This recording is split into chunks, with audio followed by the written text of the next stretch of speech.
Slovakia में प्रधानमंत्री नरेंद्र मोदी ने भारत ईयू समझौते को अंतिम रूप देने में सहयोग के लिए स्लोवाकिया का आभार जताया। उन्होंने कहा कि डिजिटल टेक्नोलॉजी पर हुए एमओयू से दोनों देशों के बीच डिजिटल इंफ्रास्ट्रक्चर और तकनीक सहयोग को नई गति मिलेगी। सीएम योगी आदित्यनाथ ने जेवर एयरपोर्ट से पहली कमर्शियल उड़ान की शुरुआत को ऐतिहासिक बताया।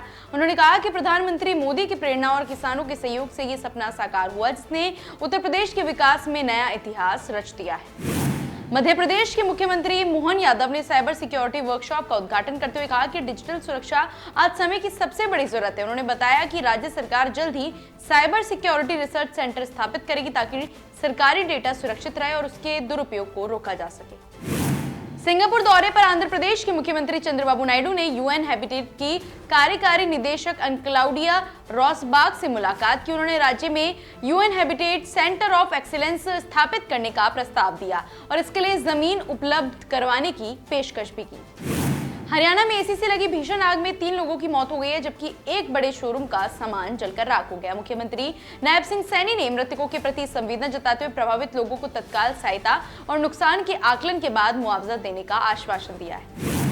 केंद्रीय मंत्री जितेंद्र सिंह ने कहा कि पिछले 12 वर्षों में विज्ञान और तकनीक आम लोगों से जुड़ी है और इसकी उपलब्धियां अब मुख्य धारा की चर्चा का हिस्सा बन गई है। उन्होंने कहा कि प्रधानमंत्री मोदी के नेतृत्व में विज्ञान एवं प्रौद्योगिकी को सर्वोच्च प्राथमिकता मिली है, जिससे बड़े सरकारी मिशनों को नई ताकत मिलेगी।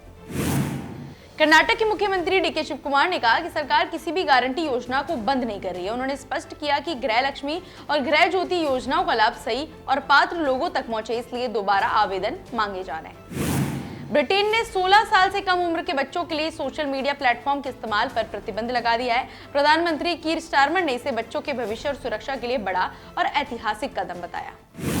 पेट्रोलियम मंत्रालय की संयुक्त सचिव सुजाता शर्मा ने कहा कि देश में पेट्रोल, डीजल और एलपीजी की आपूर्ति पूरी तरह सामान्य और स्थिर है। उन्होंने बताया कि कुछ पेट्रोल पंपों पर बिक्री बढ़ी है क्योंकि औद्योगिक और व्यावसायिक उपभोक्ता भी वहीं से ईंधन खरीद रहे हैं।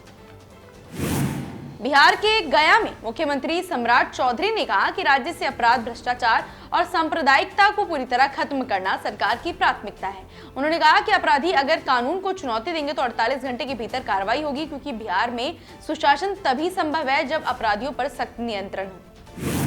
केरल के त्रिशूर में महिलाओं और ट्रांसजेंडर व्यक्तियों के लिए केएसआरटीसी की प्रियदर्शनी मुफ्त यात्रा योजना की शुरुआत की गई। मंत्री रमेश चेन्नीथला ने योजना का उद्घाटन किया और यात्रियों के साथ बस में सफर भी किया।